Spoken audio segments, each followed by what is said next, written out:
Pronto, iniciando, certo? Bom, pessoal, eu sou Daniele Railane, integrante dos Cetros e assistente social residente com ênfase em saúde da família e comunidade pela Escola de Saúde Pública do Ceará. E falando um pouco do projeto Emancipação, ele é uma iniciativa desenvolvida pelo Laboratório Cetros, da Universidade Estadual do Ceará, e visando o compromisso com o conhecimento e o fomento à socialização de discussões neste período de pandemia, de distanciamento social que temos vivenciado, né, nesse momento. E aí, o objetivo é organizar lives que abordem temáticas sociais relevantes para todos nós. E as lives, elas são realizadas todas as quartas-feiras, a partir das 19 horas, certo?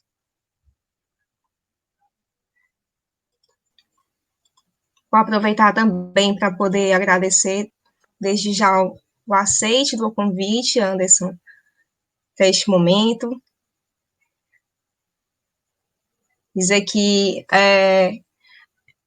a temática dessa live, ela se faz urgente, né, ela é necessária nesse tempo que a gente está vivendo, trazer reflexões sobre saúde pública, né, sobre o fenômeno que a gente está vivenciando de adoecimento mental e mortes no Brasil e no mundo, e trazer essas contribuições de suas, né, e do nosso professor também, Erasmo, é de suma importância, né, e, e a gente aqui está na expectativa de que seja uma noite ótima, né, de grandes debates, de grandes reflexões. Boa noite para quem está chegando. Saudades, Erlênia querida.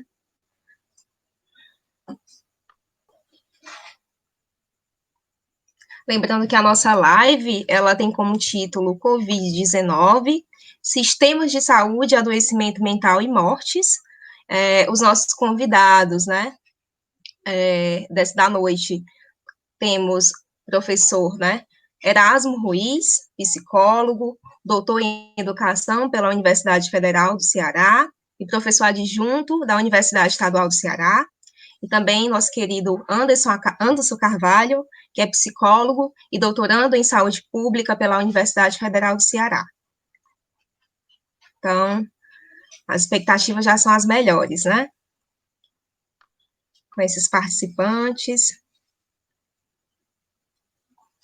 A gente vai iniciar a nossa live. A gente pode começar, né, com a fala do Anderson, né, enquanto a gente está tentando a conexão com o professor Erasmo, lembrando que os nossos convidados terão entre 20 a 25 minutos de fala, e Anderson, por gentileza, fique à vontade, né, esse momento é seu, e a gente pode aguardar. Tá ok, então eu inicio aqui já. Pronto, pode iniciar sim. Certo, tá ok aí o áudio, né? Tá ok, tá tudo ok. Tudo ok, tá. Certo, vou iniciar aqui, pessoal. Como a Dani falou, né, de formação sou psicólogo, graduado pela UES aí, né, tenho também uma especialização em saúde mental pela Universidade Estadual do Ceará também, fiz especialização em saúde coletiva na modalidade residência pela Escola de Saúde Pública do Ceará, né, sou mestre em avaliação de políticas públicas e atualmente estou no doutorado em saúde pública da UFC, né, cursei também algumas outras graduações que acabei interrompendo, né? Fiz a graduação em economia, que interrompi em 2011, e estou ainda como estudante de medicina da UES, né? Assim, eu não vou falar especificamente sobre psicologia em si, certo? Vou trazer aqui alguns elementos para pensar um pouco da temática aí do evento, né? Eu acho que eu vou deixar aí essa parte sobre a questão das mortes, elaboração do luto, outras questões nesse sentido, para a gente debater com o professor Erasmo, né? Eu vou tentar não me alongar aqui no que eu tenho para falar, porque eu acho que o que é interessante os debates que vão haver depois, né? E aí eu preparei aqui um texto, né? Que traz alguns elementos para a gente pensar isso, né? E vou trazer uma abordagem aqui um pouco diferente, sobre essa perspectiva em si, né? Tentando introduzir uma espécie de racialização do debate, né? Que é algo que não é tão usual de se ver no âmbito da saúde coletiva, né? Então, assim, o primeiro elemento que eu queria trazer, né, assim, e claro, né, assim, pensando um pouco também no tempo que a gente tem aqui, né? Acho que são coisas muito assim complexas e para falar, né? E que eu acho que acaba sendo pouco, assim, a gente vai pincelar algumas coisas, né? Então, assim, a primeira questão que eu quero trazer é que a pandemia pelo coronavírus em si, né, não é nenhum problema, digamos, né? Assim, o problema que nós temos é que a nossa ordem social não é capaz de produzir, né, assim, as possibilidades para lidar com essa pandemia de forma eficiente, entre aspas, né? E eu começo falando isso para dizer que, ao contrário do que já se vem, inclusive, se discutindo aqui no Brasil, não é, com esse projeto aí estão chamando de retomada da economia, né? Não haverá um pós-coronavírus, né? Ou uma superação da pandemia, né? Porque quando se descobrir uma vacina, alguma coisa nesse sentido, isso não vai ser suficiente para mitigar os efeitos que essa pandemia vem trazendo, né? Até porque ela chega aí como uma consequência de diversas ações que se dão, né, no âmbito aí da instrumentalidade humana, da sociabilidade que a gente vem desenvolvendo, enfim, enquanto habitantes do planeta Terra, né? E aí que, na verdade, ela desnuda alguns processos, né? Então, na verdade, se assim, você produzir uma vacina, um insumo, assim, biológico nesse sentido, né? Para superar o coronavírus, né? Você pode até conseguir curá-lo, né? E superar, mas nada disso vai mitigar assim os efeitos se você não tem algum tipo de tecnologia que se coloque no sentido de um horizonte de emancipação humana, de uma emancipação popular, né? Porque esse que é a grande questão para essa doença em si, digamos assim, né? E aí isso se dá, trazendo aqui um pouco desse elemento, por uma coisa que eu estou chamando aqui de autoridade sanitária, né? A gente vê nas notícias, né, falando sobre as autoridades sanitárias constituídas, instituídas, que devem repassar aí as ações do governo, ações institucionais com relação a lidar com essa pandemia, etc., né? Mas o que eu estou chamando aqui de autoridade sanitária, né, é o elemento de autoridade das instituições com relação a isso, né? O que se traz aí no bojo do coronavírus é justamente um aprofundamento de todos os elementos coercitivos do Estado, né? Entre eles a violência dentro do seu monopólio, né? Porque, enfim, o Estado tem um monopólio da violência através de seus agentes, né? Que são existe toda uma estrutura que é feita para isso, né? As questões coloniais, o racismo, o patriarcado, o sexismo, etc., né? E aí cito isso, né? Aqui dialogando inclusive com vocês, até para adiantar, né? Então vocês estão me ouvindo bem mesmo? Tá ok aí o áudio? Tentei aumentar aqui um pouco.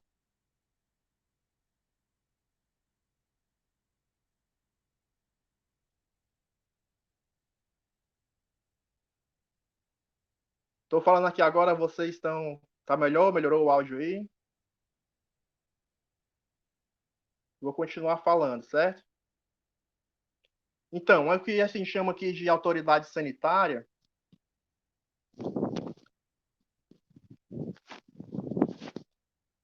Melhorou o áudio?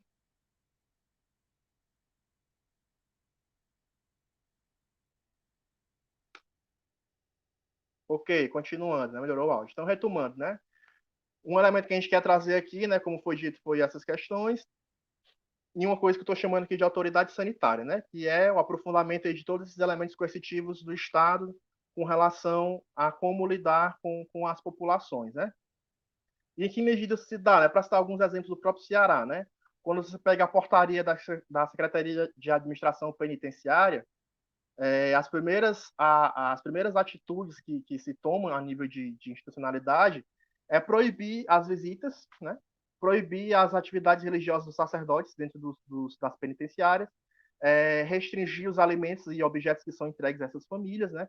Ou seja, não bastasse a situação de confinamento, você mina todas as possibilidades de estratégia de gestão da vida que essas pessoas têm, né? E aí, um pouco da classe média está sentindo agora quais são os efeitos de um confinamento, né, na sua sanidade mental. Você imagina estar cumprindo pena e não poder sequer contar ali com uma palavra com um sacerdote, por exemplo, com alguma atividade religiosa, né? Então, aí, no âmbito nesse sentido, as gestões, né, assim, dos governos dos estados aí pelo Brasil estão aproveitando a situação, né, de pandemia para implantar um estado de autoridade, né? Assim, agravar esse estado de autoridade, né? E isso aí ressoa na questão da saúde mental na medida em que você amplia o que se considera enquanto tal, né? Já faz algum tempo você percebe aí, observando os desenvolvimentos, assim, se você for entender o neoliberalismo como uma forma de vida, digamos, né? Que há uma espécie de tentativa de que estão deixando as pessoas cada vez mais loucas, né? Assim, entre aspas, né? E isso é uma própria produção de subjetividade, assim, na psicologia é uma continuidade da economia política por outros meios, né? É... E aí outro exemplo que se coloca nesse sentido é o próprio mundo do trabalho. Quando até pouco tempo atrás o discurso corporativo que se colocava, né, é que você precisava investir no bem-estar do funcionário para que ele produzisse melhor, né? E isso foi se perdendo, né? Porque junto com um discurso de ser empreendedor de si, você teve todo um ataque aos direitos trabalhistas, todo um poder de reforma trabalhista, em que o trabalhador agora, né, a classe trabalhadora em si, ela tem que trabalhar assim de forma esgarçada, né, assim, sem direito nenhum. E nesse sentido você mina um pouco dessa possibilidade, né? Você aí tem grandes jornadas de trabalho, tira os elementos as defesas que os trabalhadores tinham, e os governos estaduais estão atacando os servidores, né? Só o governo federal, não é?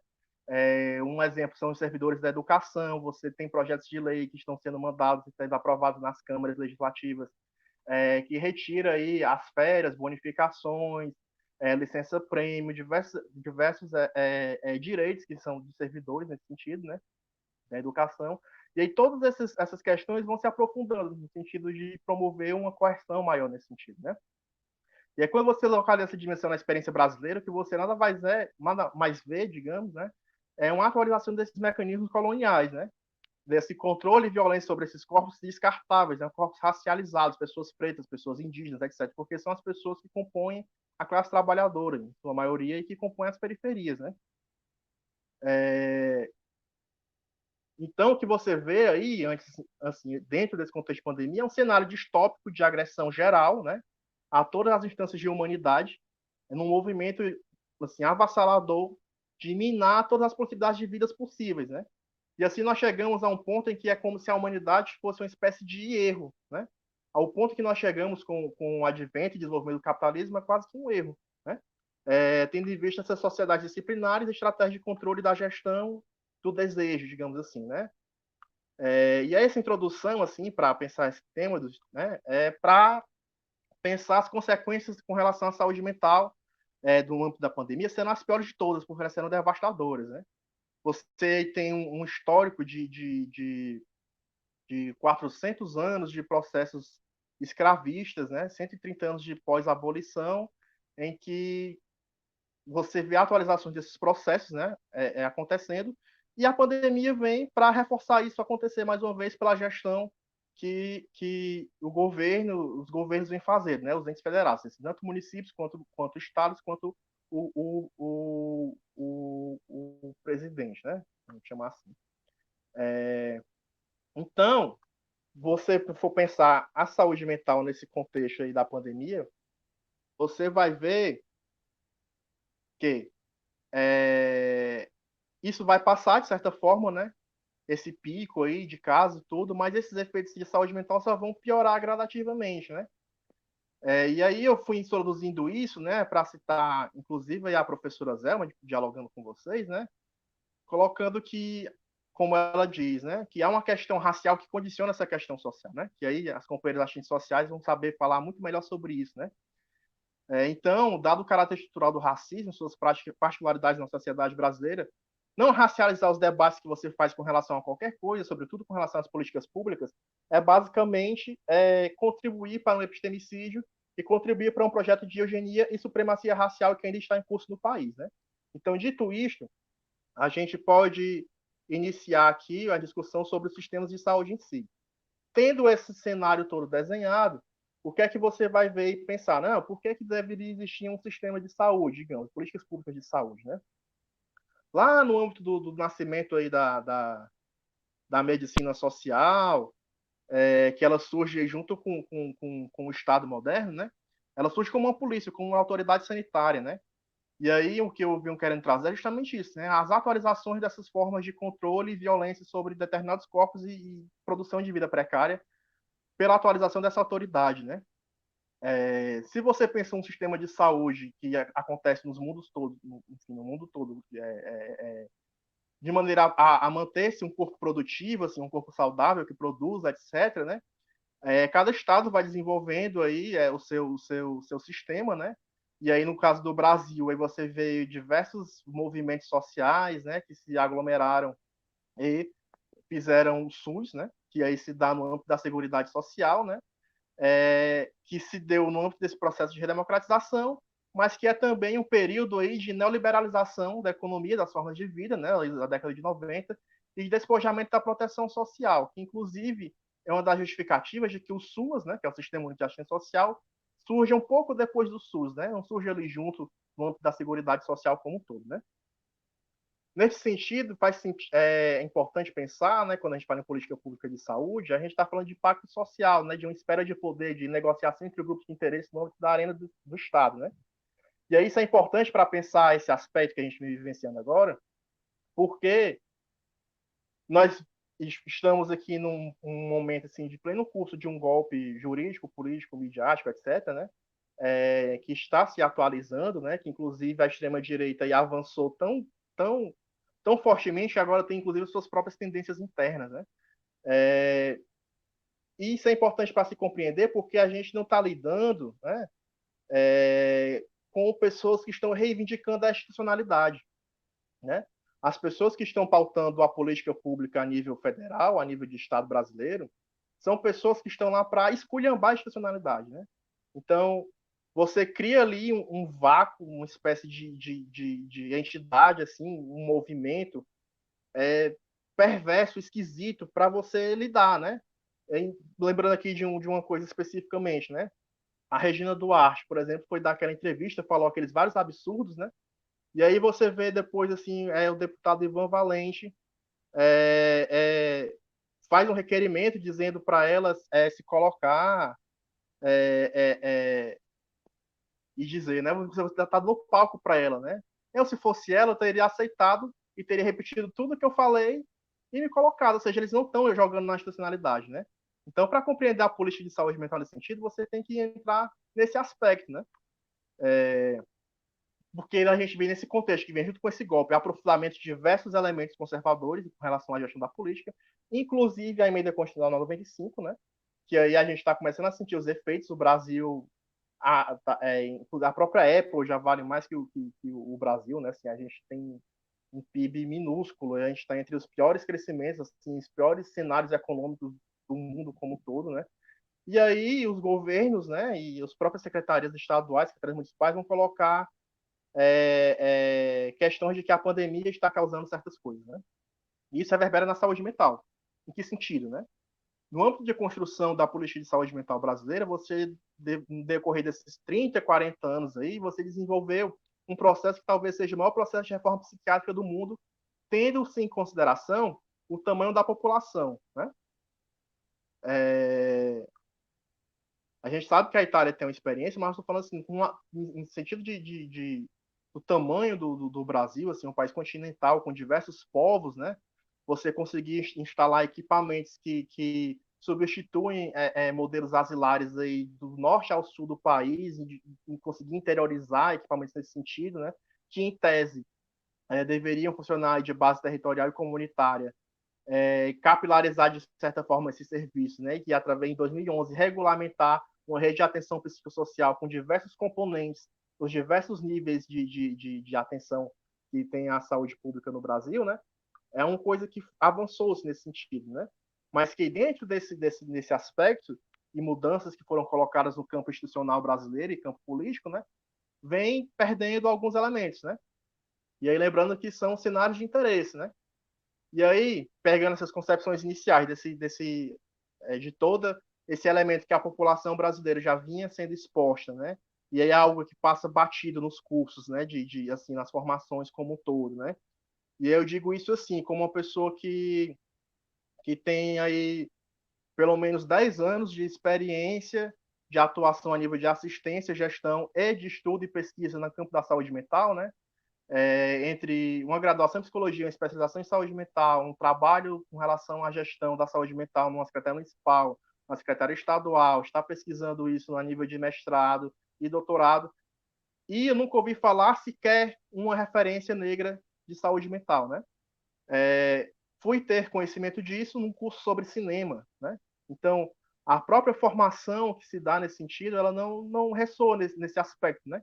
E aí, quando você propõe fazer uma espécie de uma sala de situação ou trabalhar com um pouco de inteligência epidemiológica, mapear os tipos de usuários que você tem dentro de um centro de ação psicossocial, dentro de uma unidade de acolhimento, dentro de um serviço residencial terapêutico, você vai ver que são pessoas racializadas, são pessoas negras e indígenas, né? Essa é a população brasileira. E nós não somos formados para lidar com essas questões, né? E existem diversos elementos que repercutem na subjetividade dessa população e que passam batido nos serviços e na formação em si. E tendo esses corpos sendo os principais alvos de um projeto genocida, que é a maneira como está sendo pautado a gestão da pandemia nesse sentido, né? Existem alguns elementos que se colocam para esse debate, né? É isso que eu quero chamar a atenção, né? E aí, quando você olha para os serviços, né, pensando que as concepções, assim, os elementos de agravamento da saúde mental serão os efeitos mais devastadores da pandemia, que é o que virá após, né? Eu acho que o professor Erasmo vai falar muito bem sobre os processos de elaboração desse luto, de lidar com essa morte em massa, de não poder velar os corpos, de os profissionais de saúde serem colocados dentro dessas jornadas, né? Isso vai repercutir gravemente na população, né? Inclusive, a gente já vem acompanhando algumas questões, né? Porque você vê, por exemplo, as lideranças comunitárias que atuam nos territórios, né? Estão super sobrecarregadas de diversas questões, né? São as pessoas que levam assim, a vida da comunidade nos seus ombros, né? E que estão lá fazendo a gestão dessa pandemia, porque o Estado não vai fazer. O que o Estado manda para lá é a Polícia Militar, né? A gente teve agora um recorde de assassinatos e mortes em operações policiais nas periferias, né? Assim, e aí você vê os casos repercutindo, assim, né? Nas capitais como um todo, né? Então, o serviço, se você pegar o Centro de Ação Psicossocial como equipamento estratégico, você vê os profissionais tendo que se reinventar para atender essa demanda, né? De fato, assim, tendo que trabalhar, digamos assim, na marra, né? E havendo uma certa parabenização com relação a isso, né? E, de fato, no momento de crise, você precisa se reinventar para dar conta dessa demanda, né? Mas um outro lado dessa discussão é que você legitima a precariedade do trabalho, né? Então, as pessoas estão lá expostas, né? Deixando o serviço de porta aberta para continuar tendo essa demanda, vendo coisas que até pouco tempo atrás você não acontecia, né? Casos de crises leves que vem surgindo nos serviços, né? E no meio de tudo isso tem essa autoridade sanitária agravando esses processos coloniais, né? E além disso, você vê gestões aí dos governos federal, governo do estado, do município, criando projetos, assim, tocando as políticas como projetos sociais, né? Então, você convoca os profissionais, existe um discurso de que somos soldados em guerra, né? Então, você convoca enfermeiras, você convoca psicólogos, assistentes sociais para trabalharem voluntariamente em projetos do Estado, né?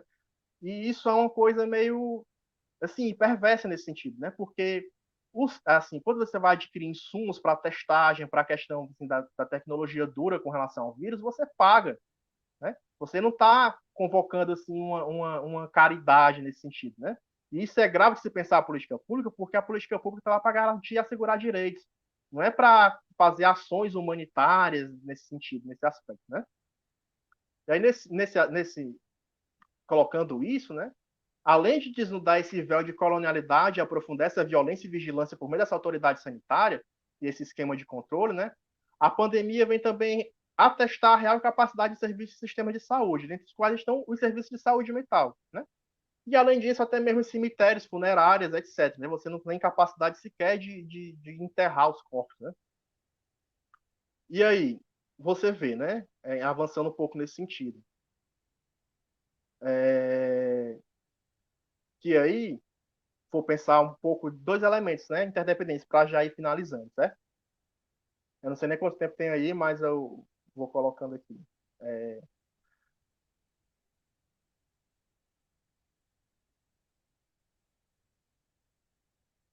Eu não sei quanto tempo tem, mas eu vou continuar falando aqui, certo? Eu acho que quando tiver assim, faltando uns 2 minutos, se vocês puderem avisar, certo? Tem esses dois elementos que eu quero trazer para ir encaminhando, finalizando aqui a fala e abrir para outras questões, né? Esse agravamento desse processo colonial através dessa autoridade sanitária sob um véu de tecnocracia e a gestão da política pública do Estado através de uma perversidade, certo? Isso se dá através de um falso dilema entre uma pretensa defesa do povo e uma retomada da economia, né? Então você vê aí, a gente pega aqui alguns estudos epidemiológicos, né? É, é, que no momento em que a doença, assim, a geografia da doença avança sobre esses bairros periféricos, sobre esses corpos descartáveis, sobre essa vida precarizada, você começa a dizer que agora estamos controlando a pandemia, né? E aí, assim, os governadores como um todo, né, do país inteiro, são colocados como se fossem assim, pobres e indefesas gazelas encurraladas fugindo das garras dos empresários malvados, né? Como se dentro do âmbito da política pública, né, não existissem assim grupos de interesses que se cruzam, né, entre o empresariado, entre as questões do povo, entre os governos, né? Como se o interesse dos governadores também não fosse a questão da arrecadação, do crescimento econômico, do lucro, naquela velha e falsa tese de que o desenvolvimento social advém de um crescimento econômico somente. E aí você começa a pensar, né? Nesse sentido, se você pegar aqui, por exemplo, vamos pegar os dados de Fortaleza, né?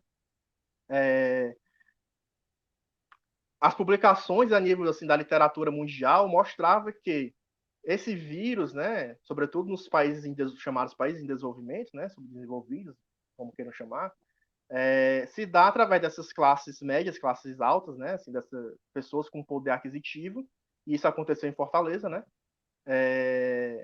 explodiu os casos nesses bairros, e depois, posteriormente, vai se agravando em populações marginalizadas, vamos dizer assim, né, que já sofrem com essas violências e ações coercitivas do Estado como um todo, né.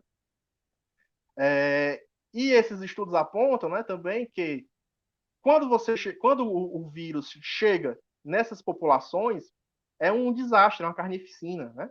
E isso aconteceu. Vamos pegar aqui os dados de Fortaleza especificamente, né? Existem bairros que a taxa de letalidade é coisa de 33%, né? Ou seja, é um óbito a cada 3 casos, né? Enquanto outros bairros chamados de classe nobre, que é onde começou a pandemia, né? A taxa de letalidade é coisa de, assim, de 3%, né? 4% no máximo, né? Então, assim, é uma coisa absurda, né? Esses dados, eles não são, assim, assustadores, né? Assim, eu considero que esses dados, eles são inaceitáveis, né, na verdade. Porque nos estudos, nas projeções que foram feitas, você já sabia, né, que chegando nas populações periféricas, o vírus vai fazer as pessoas morrerem mais, né?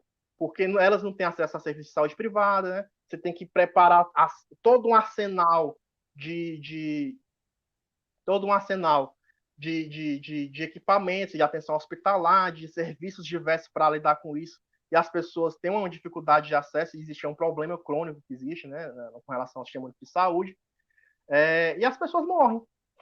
Então, sabendo dessas projeções, você empreende lockdown, né, assim, um isolamento, né, através de um discurso que vários governadores pautaram isso, né, de que não, vamos esperar esses casos surgirem, acontecerem, aumentar os casos, etc., para a gente tomar uma atitude nesse sentido, né?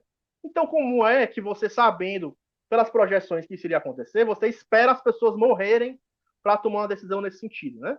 Aí, obviamente, você tem, vamos dizer tem estudos epidemiológicos que colocam isso também, né? Claro, E aí o que eu quero dizer, né, que a gente precisa avançar nessa discussão é que vou lembrar o campo político das políticas públicas, da gestão da política de saúde, das políticas como um todo, né? São interesses que se colocam. Então, quando a gente fala que existem grupos de interesses aí nessa pluralidade da gestão, né?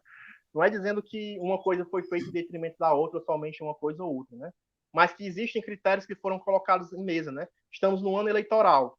Então, você consegue imaginar, vamos pegar o caso assim, Fortaleza ou São Paulo, né? Por exemplo, São Luís, que era outra capital, né?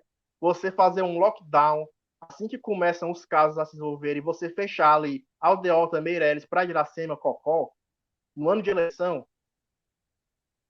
isso é quase que inimaginável, né? Então, 2 meses depois, após construir todo um discurso de que existia uma culpa da periferia de estar circulando, etc., você empreende isso. Agora, assim, eu não duvido nada que se isso tivesse começado, né, num grupo, tivesse começado num bairro mais periférico, nesse sentido, né, você teria empreendido lá todo o estado policial possível para enfrentar o alastramento dessa doença, digamos assim, né? Eu não duvido nada de ver, inclusive, muros sendo erguidos dentro para separar a periferia do resto da cidade, né? E aí você compara esse contexto de diversas assim, vulnerabilidades, de diversos assim, direitos violados, diversos processos escravistas coloniais violentos, que a população já está exposta nos territórios, e lidar ainda mais com isso, né? Com você estar ali confinado e passar um carro da prefeitura que você não consegue nem ver de onde vem falando no seu ouvido, né? E que você tem um auxílio, né? Um auxílio emergencial que foi colocado de dificílimo acesso, em que você precisa se deslocar, uma burocracia, uma problemática imensa, e vão se acumulando esses processos, né? E aí você cria ainda uma individualização do problema, né? Porque você adota publicamente um discurso de que as populações periféricas são um problema, então você vai no jornal... Oi. Por favor, pode encaminhar para o encerramento da fala. Desculpa. Certo. Não, tudo certo. Encerrando aqui, o que eu quero falar é justamente isso, né? Que traz esse aprofundamento de violências, que essa geografia da doença denuncia esse aspecto, né, que vem acontecendo, né, que é um absurdo você esperar que isso aconteça, né, nesse sentido, e que aí você vê diversos assim, elementos que são colocados no âmbito assim, estaduais e municipais, e além disso tudo, você tem um governo federal, né, que assim, cria uma ruptura, abdica da institucionalidade, porque está lá para esculhambar, de fato, assim, o papel público da instituição, né, da política de saúde, da política federal, o que for como um todo, interessado simplesmente em seus projetos pessoais de poder, em disputa, e que isso prejudica a estratégia comunicativa de você negociar com a população os interesses para que você tenha aí assim, a sua autoridade sanitária sendo colocada, né? E aí isso traz diversas implicações que se sobrepujam e se adequam, se agregam a outros elementos diversos que as populações dos territórios vivenciam com relação à saúde mental, sufocando esses, fazendo eles se reinventarem, mas criando uma espécie de precariedade legitimada em que a própria saúde, né, que nada mais é do que um dos elementos em modelos mais sofisticados de dominação que a humanidade criou, né? E aí a autoridade sanitária no âmbito da pandemia consegue agravar ainda mais esse processo, né? Eu acho que basicamente é isso. Me desculpa aí passado o tempo, né? Acho que deve ter passado. Mas outras questões, outras questões a gente pode falar depois. E Com aí eu vou ver certeza. aqui. Pronto. Muito obrigada, Anderson, pelas colocações, pela fala excelente, né? Que nos traz reflexões, né, sobre o contexto, né, de pandemia que a gente está vivenciando aqui no Brasil, especificamente, né, as especificidades que a pandemia possui aqui no nosso país, né, que é estruturalmente racista, e isso se desdobra também em um contingente de mortes que podem ser, sim, racializadas, né, que são racializadas, e além de desdobramentos também na gestão de saúde, né, e aí nos vários estados brasileiros, e assim, trouxe bastante reflexão para nós, e aí, sem muitas delongas, eu passo a fala para o professor Erasmo, a gente teve alguns problemas na conexão, mas agora deu certo. Boa noite, Você professor está me Erasmo. ouvindo? Boa Estou, sim. noite. Tá. Beleza. A gente Pronto, teve aí alguns percalços. deu certo agora. Tivemos algum... Deu certo, deu certo.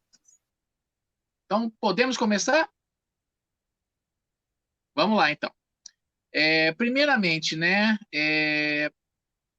eu senti de perder aí uma parte da fala do Anderson, mas do que eu acompanhei foi brilhante, né? Ele, com toda a competência, conseguiu traçar um olhar, né, que a gente poderia chamar de mais panorâmico, né?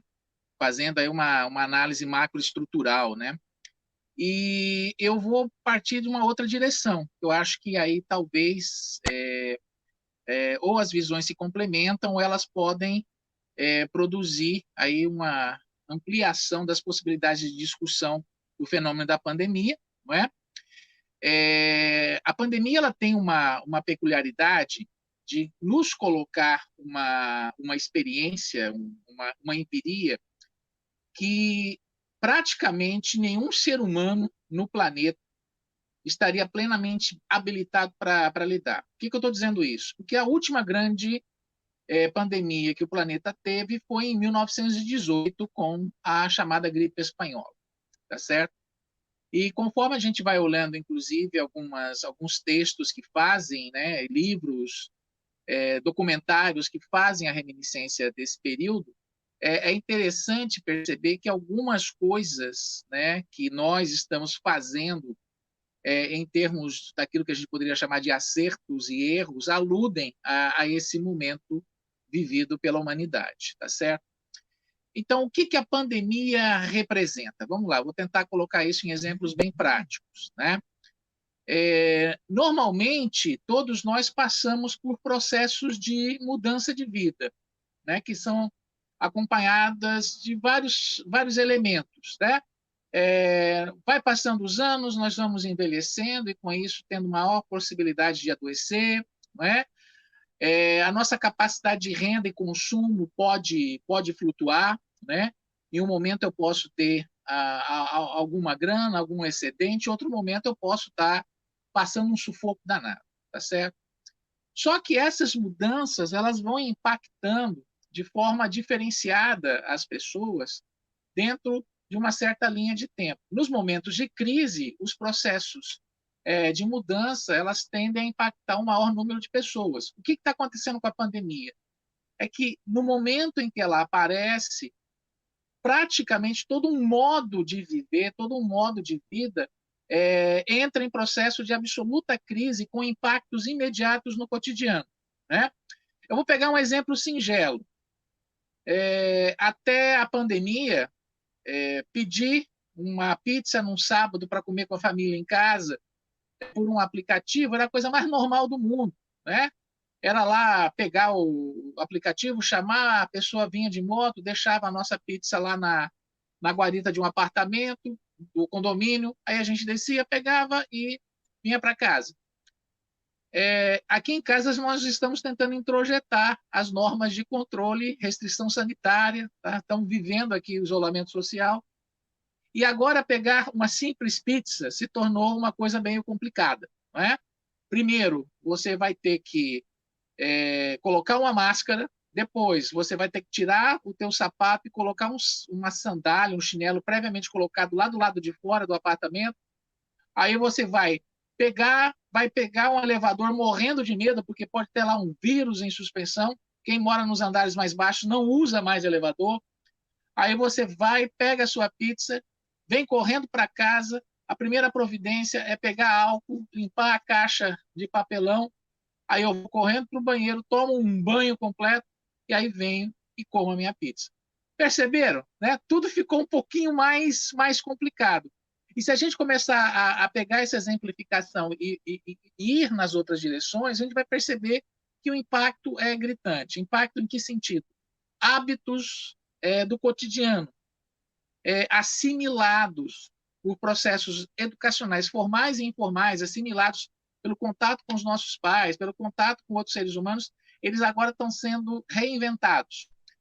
Fazer compras no supermercado, chegar em casa, não é mais a mesma coisa. Você vai ter que desensacolar, de preferência com máscara, para não se contaminar com algum vírus que veio com as mercadorias, e você vai ter que lavar todas as mercadorias. Eu nunca imaginei na minha vida que eu tivesse que lavar compras de supermercado, praticamente. E é isso que está acontecendo, tá certo? Então, o coronavírus, a pandemia, representa uma mudança repentina no modo de vida, em vários aspectos. Agora eu estou aparecendo duplamente aí, não sei o que. Mas vamos lá. Então, isso implica numa mudança radical nas formas das pessoas viverem, tá certo? O que vai, de uma certa forma, produzir algum nível de desorganização psicológica, né? É como se a gente tivesse que agora implementar uma psicologia da crise para entender várias e várias mudanças comportamentais que começam a acontecer. Exemplo, está sendo relatado muitos casos de processos de ansiedade que aparentemente antes as pessoas não reportavam, né? Em grande parte, esses processos acabam sendo determinados pela perspectiva associada, por exemplo, ao que vai acontecer no futuro. Como é que será a nossa vida a partir de agora, né? Pessoas sofreram mudança radical na sua capacidade de consumo. Imagine, por exemplo, um trabalhador que fosse trabalhador de Uber, né? E que rodando durante todo o dia, várias horas, conseguisse aferir no final do mês alguma coisa em torno de 4 mil, 5 mil reais, tá certo? Essa pessoa hoje não está conseguindo aferir renda da forma como tinha, e se conseguir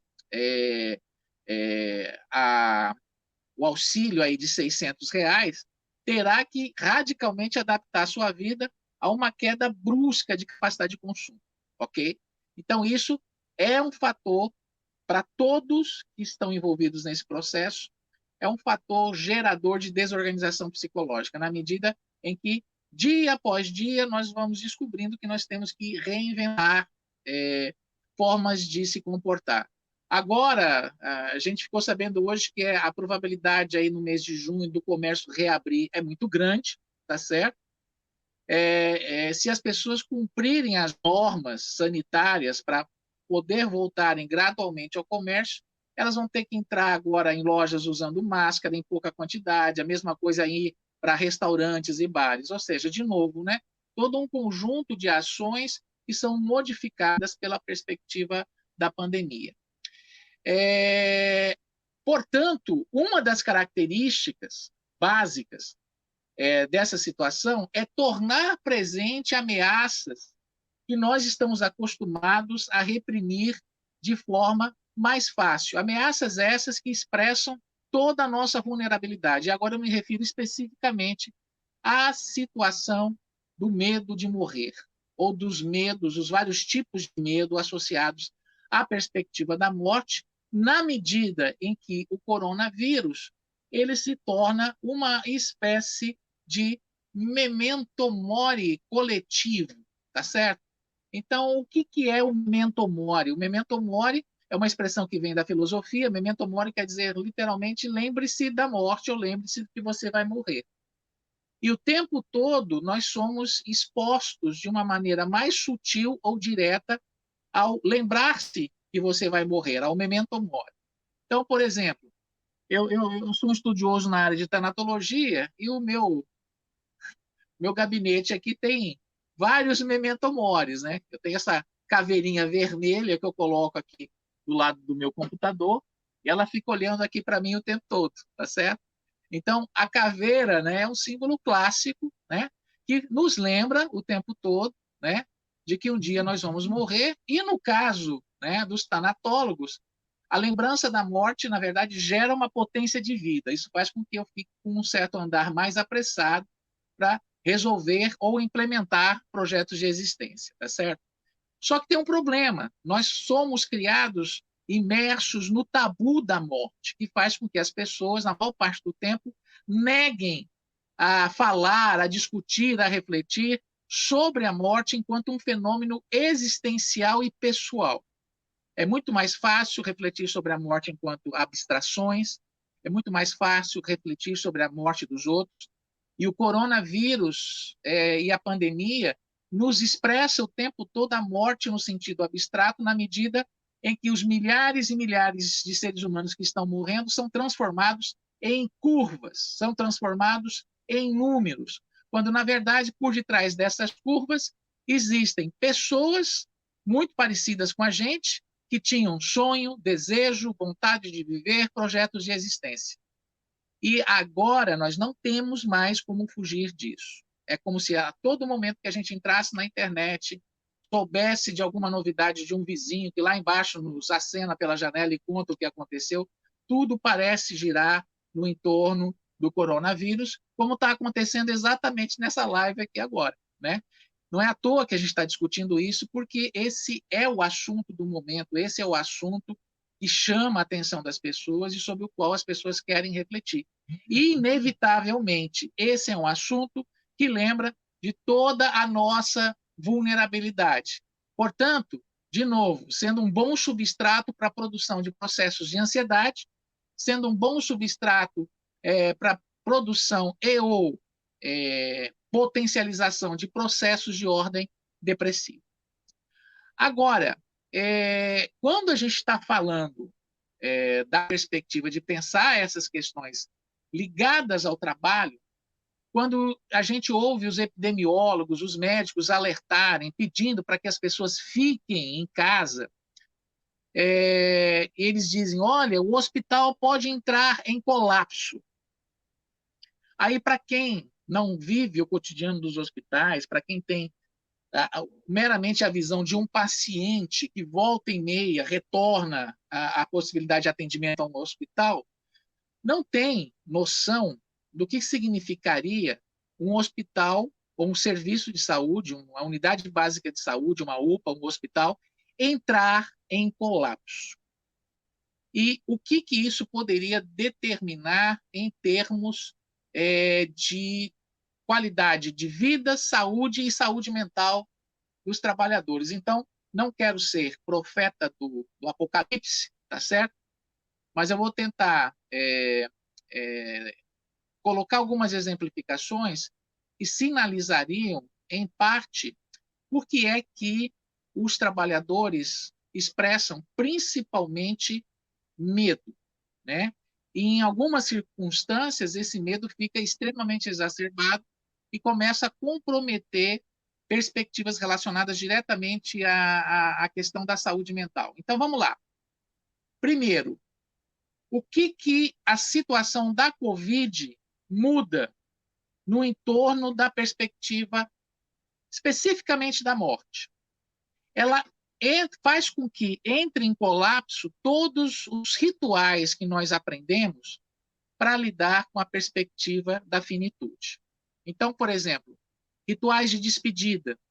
O ente querido vai estar isolado no hospital, ou numa UTI, ou num quarto, e não poderá ter acesso direto às pessoas que ele ama. Então, imagine a ansiedade, a tensão que existe, o estresse de quem está lá dentro e de quem está lá fora, né?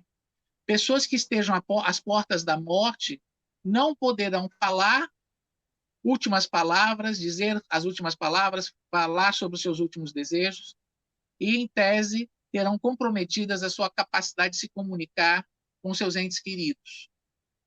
Elas não vão vivenciar, enquanto vivas ainda, a presença de rituais de espiritualidade, né, que, nesse momento, para quem tem fé, né, eles se exacerbam, tá certo? A necessidade que as pessoas têm de vivências de rituais de espiritualidade para buscar um certo alívio da ansiedade para o processo de passagem da vida para a morte. Quando as pessoas morrem, as cerimônias fúnebres elas se tornam absolutamente burocratizadas, tá certo? Ou elas não podem acontecer, ou então elas têm que acontecer de uma forma extremamente rápida, com a urna funerária lacrada, né? Para que não haja o risco de contaminação. Essa situação chegou a um ponto que nos Estados Unidos, por exemplo, determinados locais estão criando uma espécie de drive-in do lado de fora das agências funerárias. Alguém que não conhece a palavra drive-in deve ser alguém que está fora do grupo de risco, né? Pessoas com 50, 58 anos, 60 anos como eu, né? Sabem que o drive-in era aquele cinema que as pessoas poderiam ir de carro para assistir, né, o seu filme. E é justamente essa solução que estão encontrando para que as pessoas possam, de alguma maneira, participar de um ritual fúnebre, tá certo? Outro problema, a não participação dos rituais finais, seja de sepultamento ou cremação. Imagine essas situações que a gente viu acontecer agora há pouco em Manaus, e ainda está acontecendo, né? Enterrar pessoas em valas coletivas, tá certo?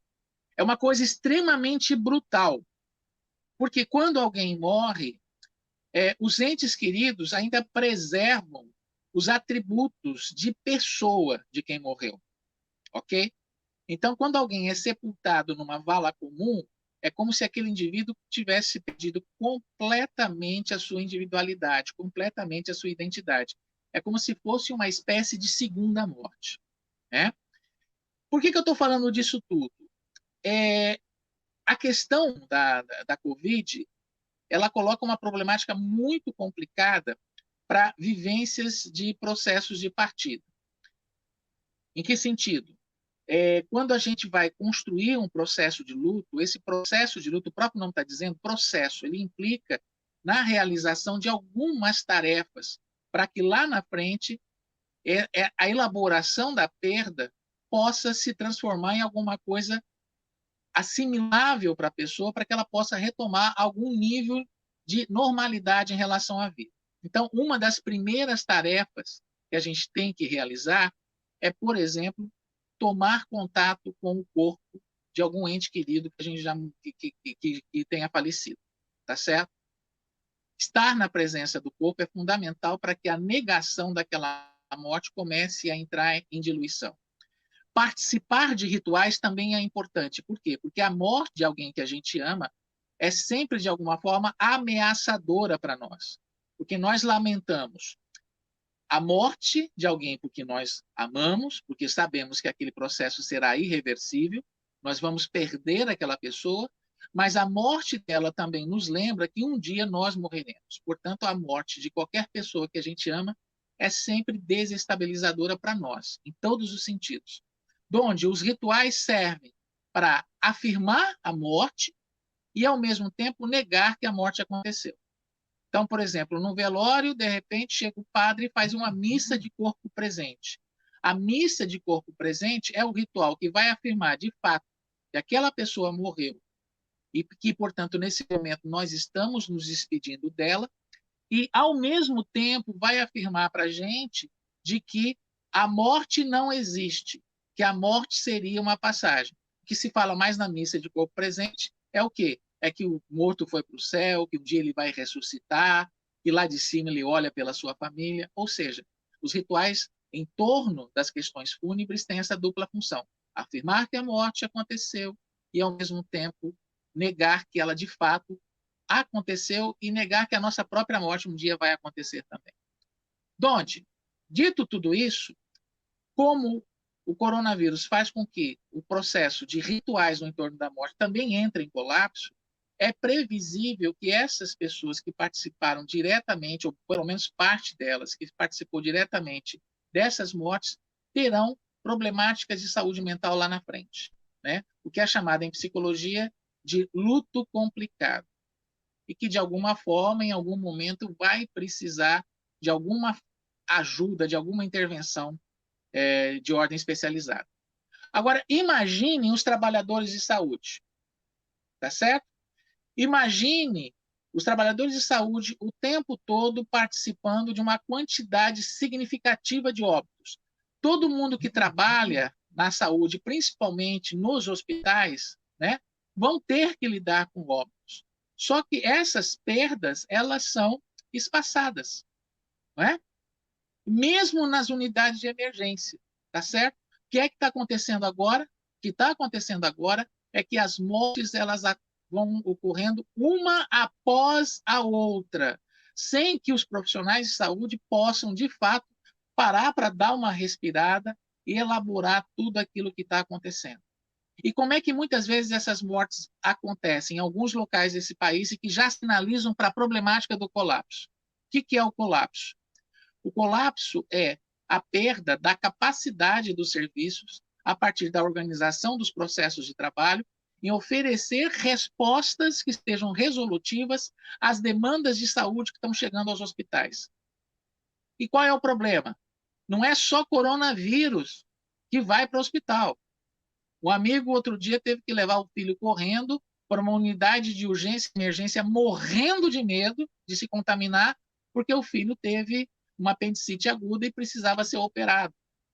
Então, outras coisas continuam tendo necessidade de sofrer intervenções de serviços hospitalares, né? E muitas vezes situações graves, infartos, acidentes vasculares cerebrais, tá certo? E, de repente, você vai chegar lá com um serviço em colapso por conta da superdemanda de pacientes com Covid, que colocarão também em colapso outras redes de atenção e cuidado. Ou seja, junta-se a isso ainda a quantidade significativa de trabalhadores que estão sendo acometidos de Covid e que, portanto, vão ter que sair da linha de frente do atendimento.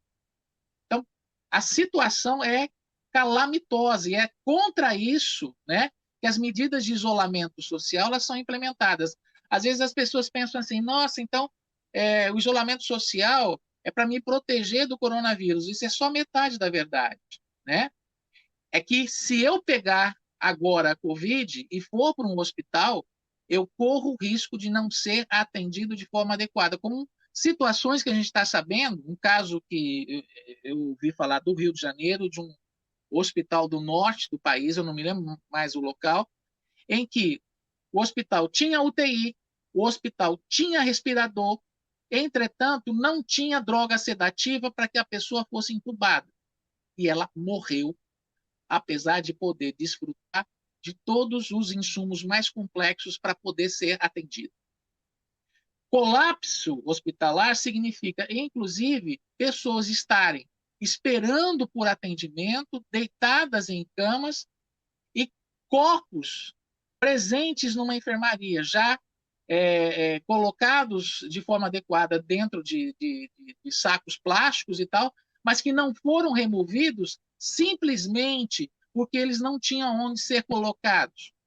Significa dizer que princípios básicos de humanização, princípios básicos de proteção à saúde física e mental das pessoas também entram em colapso na medida em que a quantidade de mortes aumenta significativamente, produzindo, portanto, a banalização de lidar com a própria morte enquanto fenômeno sanitário, né?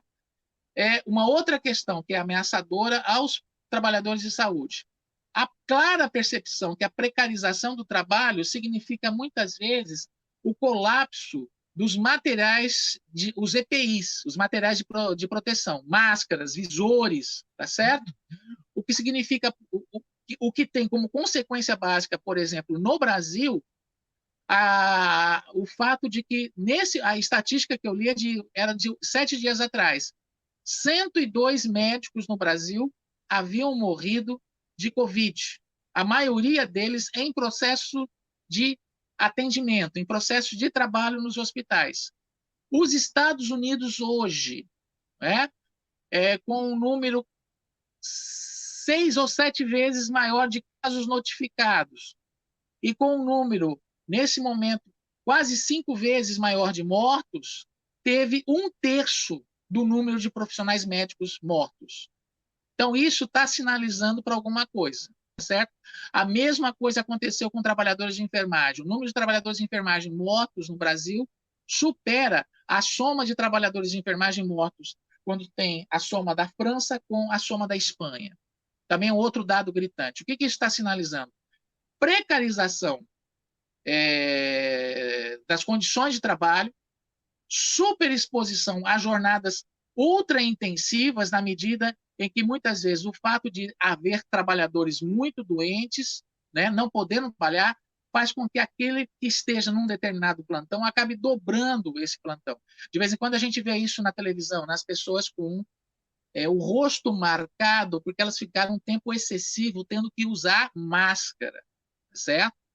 Então, diante de uma situação dessa, fica mais ou menos óbvio, né, sinalizar que determinadas problemáticas de saúde mental que estariam, né, sob controle frente às defesas construídas pelo próprio indivíduo, e outras problemáticas de saúde mental que são estruturadas e criadas a partir das próprias condições de trabalho, elas tendem a se exacerbar.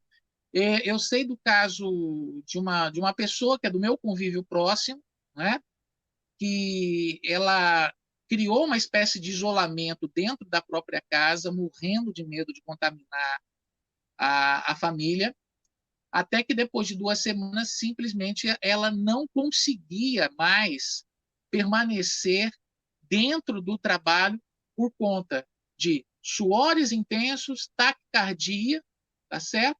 E a sensação de vertigem, a ponto que ela teve 2 ou 3 desmaios. Então, ela teve que pedir afastamento, porque toda a base da expressão dos comportamentos dela eram sinalizadas em relação ao medo exacerbado que ela tinha de trazer a Covid para casa e poder, portanto, contaminar a própria família.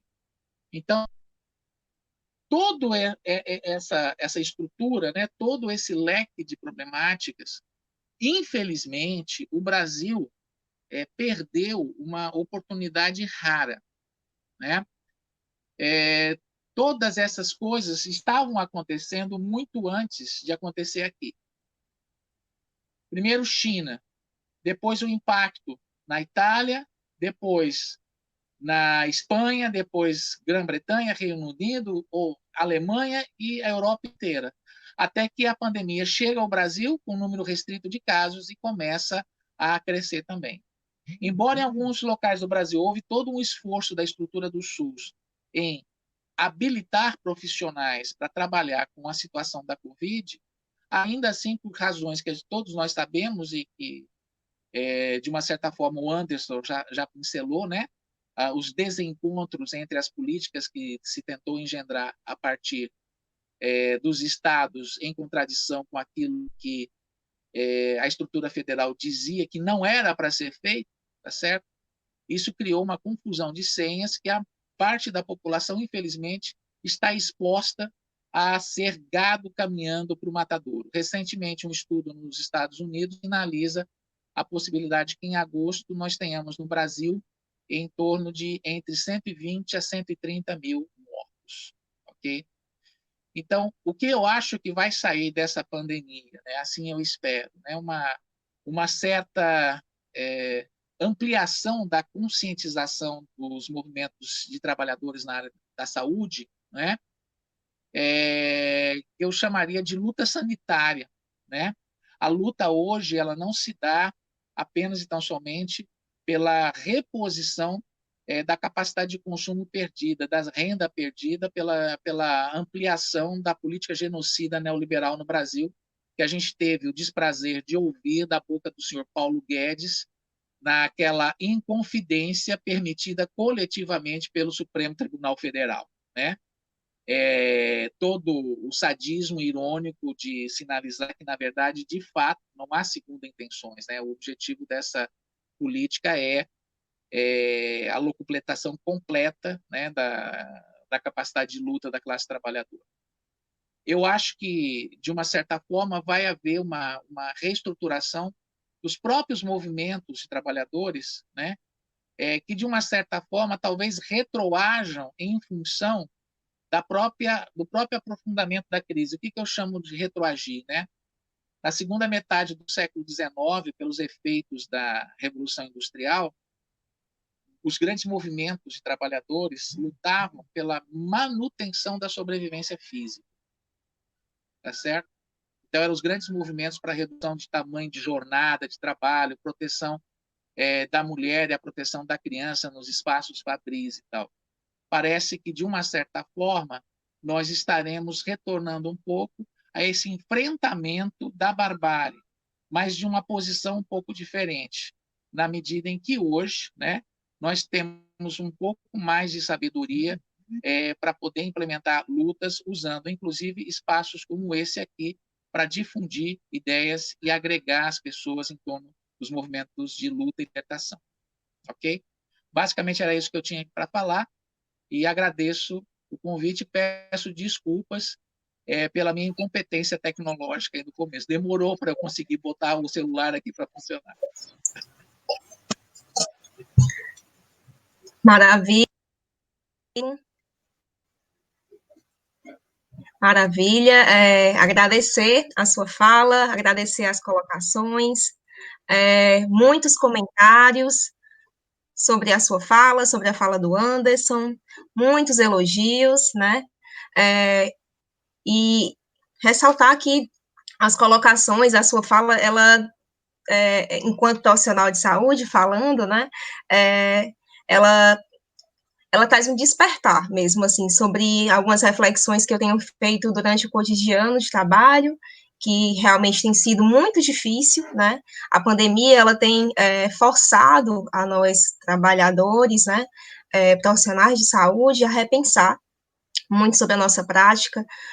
A gente tem visto situações em que os nossos colegas estão adoecendo, existe o medo, né, existe o receio do contato familiar, né, de possivelmente estarmos, ter a possibilidade de a gente transmitir possivelmente o vírus para os nossos familiares.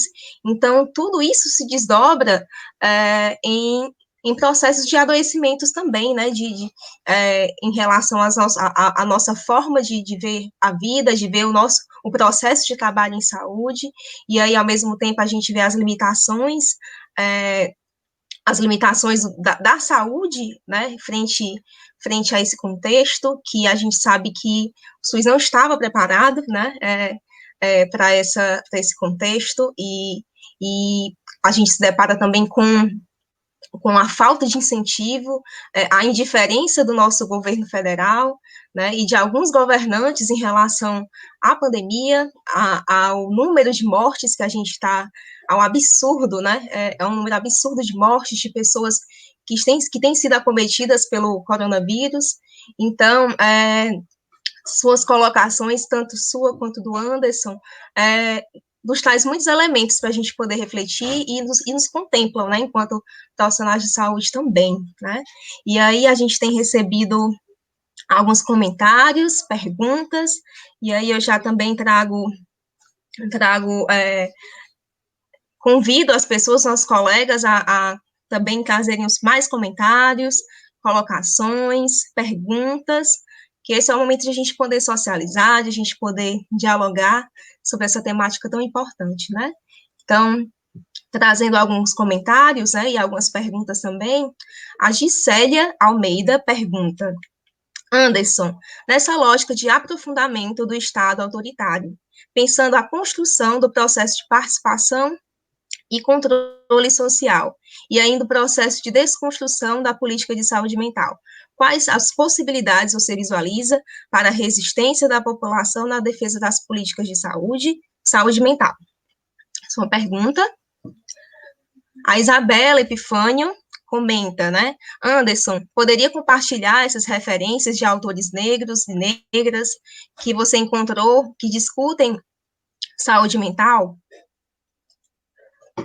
Ao professor Erasmo, um comentário, uma pergunta da professora Erlênia Sobral: o apoio de setores à sociedade ao discurso e prática do Bolsonaro contra o isolamento social, a favor da economia, através de carreatas absurdas que atrapalham, inclusive, a rotina de hospitais. Indicariam também uma forma de adoecimento? Não é absurdamente fria esta prática? A Gisélia Almeida, ela pergunta também ao professor Erasmo, existirão novas estratégias de cuidado a serem realizadas pelos trabalhadores de saúde mental para o cuidado de usuários no pós-pandemia? Também existe aqui um comentário da Isabela Epifânio, comentário interessante. A pandemia colaborou para expor de forma mais crua as desigualdades e injustiças sociais no nosso país. Não vivenciamos a pandemia da mesma forma. A Covid-19 é algo biológico, mas as respostas a ela é política. Bacana. A gente pode começar algumas colocações, se vocês puderem responder. Como é que a Quer gente começar, faz, né? Anderson? Começa. Pode ser. Tá bom. Vou falar aqui, certo? Eu só tô com um retorno assim, eu não sei se está dando interferência dos microfones. Mas eu vou continuando aqui. Então, a Gisélia, né, aí, companheira aí já compartilhamos mesa aí em eventos falando sobre saúde mental e negritude em Itapipoca, né? Na década internacional de afrodescendentes, o evento lá do IFCE. É uma pessoa muito querida aí. Assim, foi muitas coisas, né? Certo, vamos pensar aqui. São os conselhos, a questão de como os trabalhadores vão se organizar para atuar e defender as políticas a nível institucional, não é isso? E como a população negra poderia se organizar, os profissionais atuarem para auxiliar na questão da resistência a esses processos que se dão, né? Certo. Primeiramente, assim, como a gente estava falando, né? Uma coisa importante para entender o bolsonarismo, né? Vamos falar assim, ou como o governo federal vem pautando as políticas, é justamente isso, né? Eles não estão reivindicando, né? Repetindo aqui, uma posição de institucionalidade, né? Eles estão lá avacalhando o caráter institucional e legitimado dos poderes, né? Então, assim, a política de saúde mental especificamente, né? E aí tem um artigo do professor Paulo Amarante, inclusive, aí na época do golpe, né? Que colocava, né? Que assim, o golpe anunciava alguns elementos que vão aprofundar questões conservadoras com relação à política, né? E isso aconteceu, de fato, né? Você lê, a gente sabe muito bem, como estava falando, né? Que o Estado é uma arena de interesses, né? Então, assim, essas pessoas, assim, esses grupos de interesse, como, por exemplo, a Federação Nacional de Comunidades Terapêuticas, o Quirino Cordeiro Júnior, né, que foi o coordenador geral de saúde mental que lançou aquela nota técnica, né, famosa aí, que repercutiu, né, todos esses grupos, grupos conservadores, através como o Osmar Terra, por exemplo, né, todos eles já estavam no governo, né, antes do Temer assumir, né, com o golpe aí que tirou a presidenta Dilma, eles já estavam lá pautando seus interesses, né? E aí, a própria a portaria 3588 de 2017, né? Ela foi aprovada sem se ouvir, sem ter dado-se voz ao presidente do Conselho Nacional de Saúde. O Conselho Nacional de Direitos Humanos não foi ouvido, não deu parecer sobre a nota e as portarias que foram lançadas durante esses governos, né? Então, assim, é um grupo, né? Assim, na verdade, falando assim, aprofundando de certa forma, me sinto às vezes até meio bobo de levantar todos os dias e fazer minhas atividades como se estivesse tudo normal, como se a gente não estivesse lidando com gente que quer nos assassinar, né? Assim, que está destruindo todas as coisas nesse sentido, né? Então, assim, apesar disso, né? E aí eu falo isso como uma pessoa, lembrando aqui, né?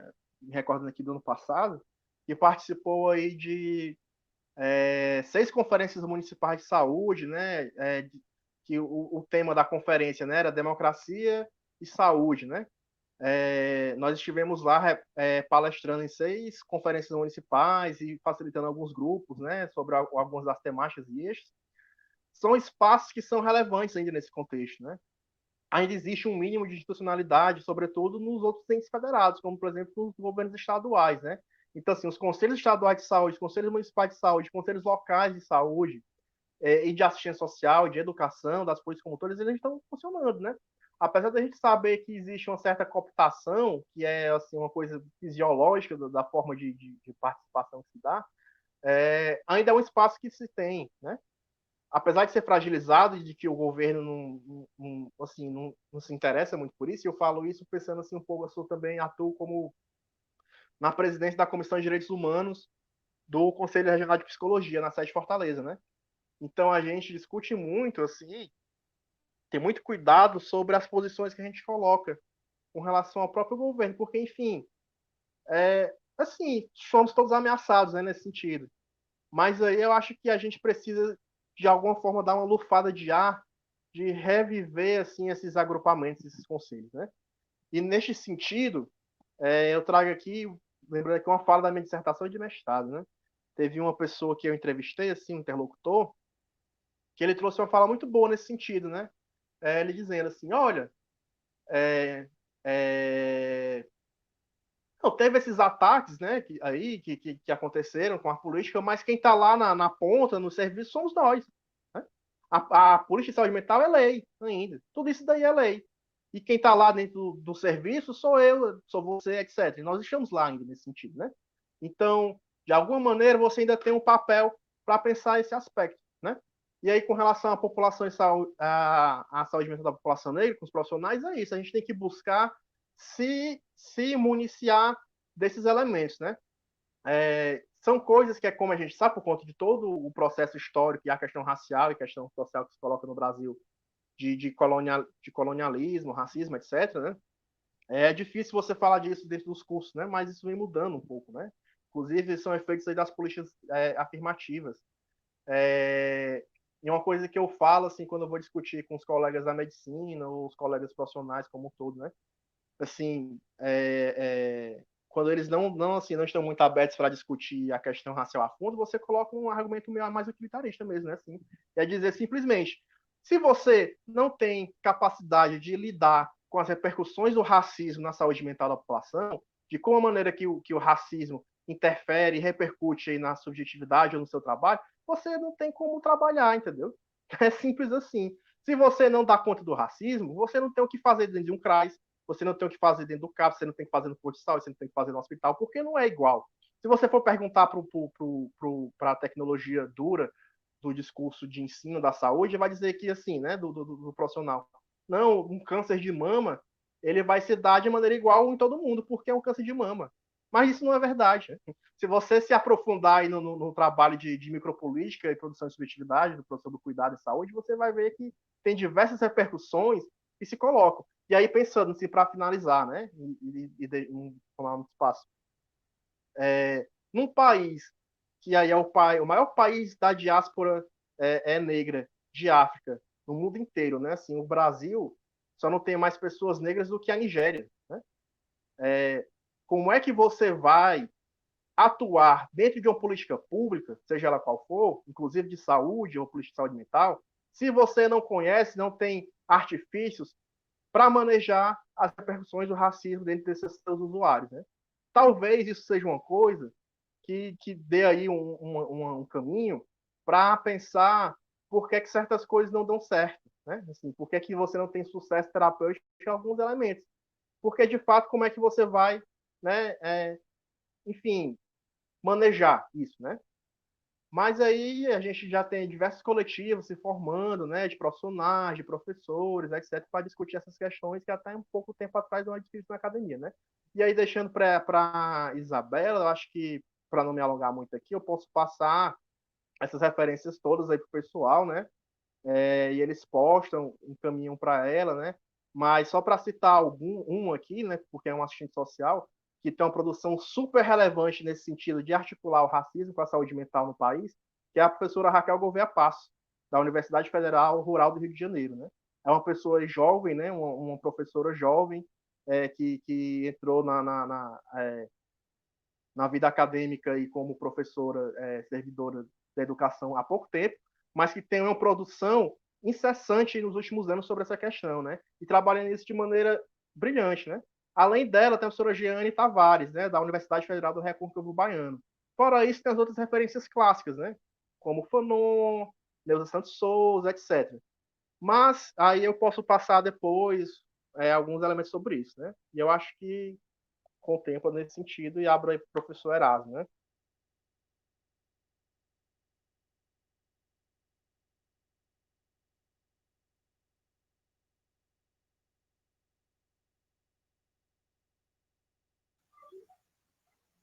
Houve aí alguma queda? O que foi que aconteceu? Eu não estou conseguindo visualizar. Pronto, a gente teve uma queda da conexão com o professor Erasmo. A gente pode aguardar alguns instantes, certo? Até ele retornar. E aí a gente já esclarece, já lembra que a gente tem os nossos blocos de perguntas encerrados, certo? E aí, desde já, a gente agradece a todos e a todas, a todes, a participação. A gente pode só aguardar alguns instantes para poder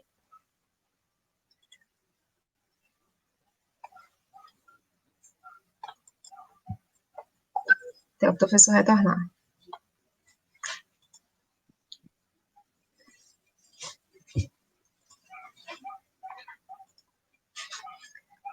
Repassando alguns avisos, lembrando que na próxima quarta-feira, às 7 horas, temos uma live também, mais uma live, promovida pelo Laboratório Cedros, né, por meio do projeto Emancipação. Nossa live, ela também conta, né, com o título Necropolítica, Racismo Estrutural e Coronavírus, né, e ela vai ser, né, vai contar com a participação, né, com os convidados, a professora Zelma Madeira e o Rômulo Silva, né, então a gente pode aguardar também um debate incrível, né, que são nomes que a gente também tem como referência nessa discussão, e aí a gente já vai logo anunciando essa live, próxima quarta-feira, às 7 horas. Enquanto isso,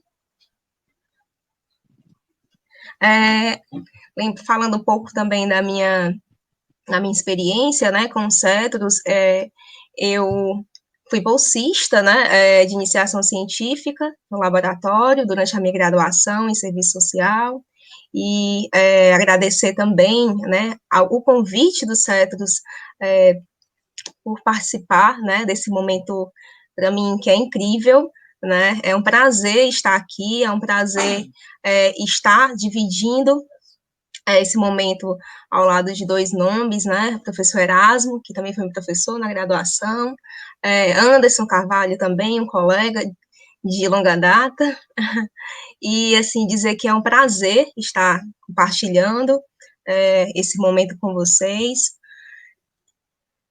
gratidão,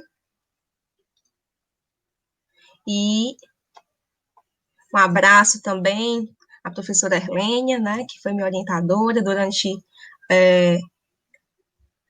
a produção do meu TCC. Um abraço também a todos os colegas que estão participando, que estão interagindo com a gente, colegas de residência, professores da UES, profissionais de saúde, entre tantos outros colegas. Um prazer tê-los aqui, certo?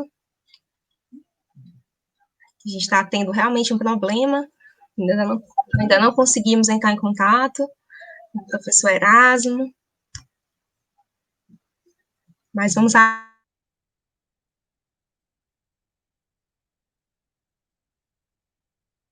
fazer alguma colocação a respeito desse momento.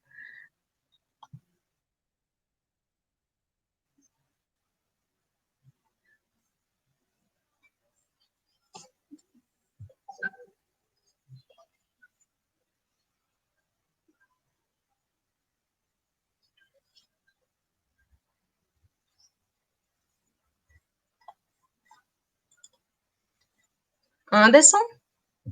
Oi, tá liberado aí? Tudo certo, né? Então, tá Acho que eu liberado. vejo os Você quer falar problemas, a alguma gente coisa?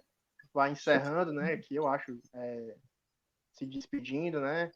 Queria agradecer o espaço, o convite aí do laboratório, né? Tá aí do lado dessas pessoas queridas, né? O professor Erasmo é um grande mestre, foi um professor na graduação, nas duas graduações, né? Professor na psicologia e na medicina. Uma grande inspiração foi meu tutor do PET Saúde, né? A Daniele, companheira de longa data, né?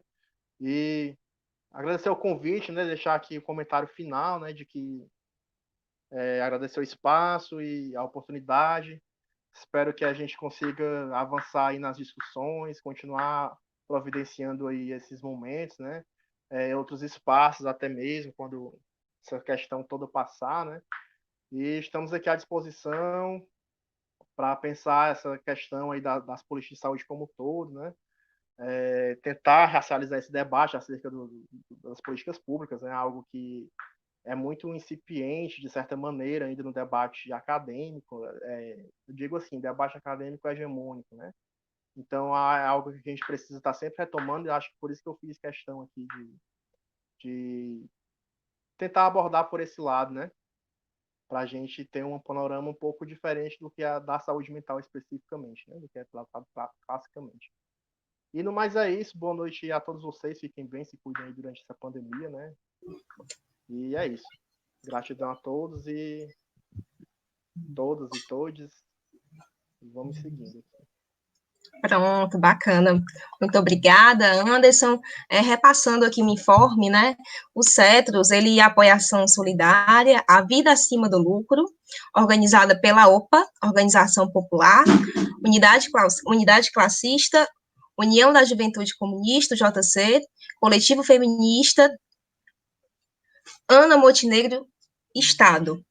A ação vem sendo desenvolvida nos bairros Cidade Jardim 1, Cidade Jardim 2, Orgulho do Ceará e Serrinha, certo? Para mais informações, né, a gente disponibiliza aqui o contato do Natan, né, se vocês puderem anotar, é 999-38-2148, e Edivânia também, certo? 985-09-3084.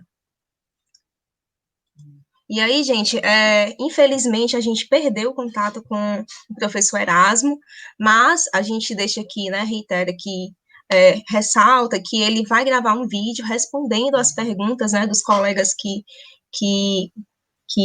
se pronunciaram ao longo da live, certo? E aí, então, não se preocupem que o professor Erasmo, ele vai responder, vai gravar um vídeo especificamente para responder essas perguntas, tá certo?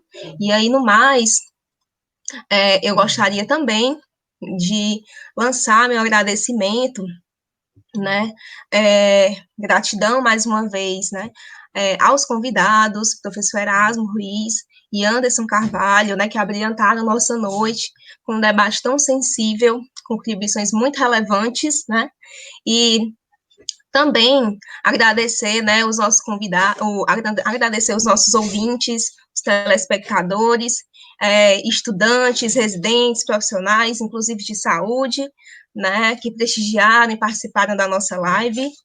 Muito obrigada a todos vocês que interagiram conosco. E lembrando, mais uma vez, que próxima quarta-feira nós teremos a nossa live, né, com a temática Necropolítica, Racismo Estrutural e Coronavírus, com a professora Zelma Madeira e Rômulo Silva, e aí não percam, né, nós contamos com a participação de vocês, e aí um grande abraço a todos vocês, parabenizar também o CETROS, né, pela iniciativa, né, que realmente tem rendido grandes frutos, a gente tem tido uma devolutiva muito bacana, né, de quem está assistindo, dos nossos colegas, né, de que a nossa intenção realmente é levar esse conhecimento, alcançar o maior número de pessoas, né, com os debates que são travados. E aí, muito obrigada, gente, muito obrigada mesmo pela participação, e espero ter contribuído também para esse momento, tá bom? Então, gratidão, e até a próxima quarta-feira. Até mais.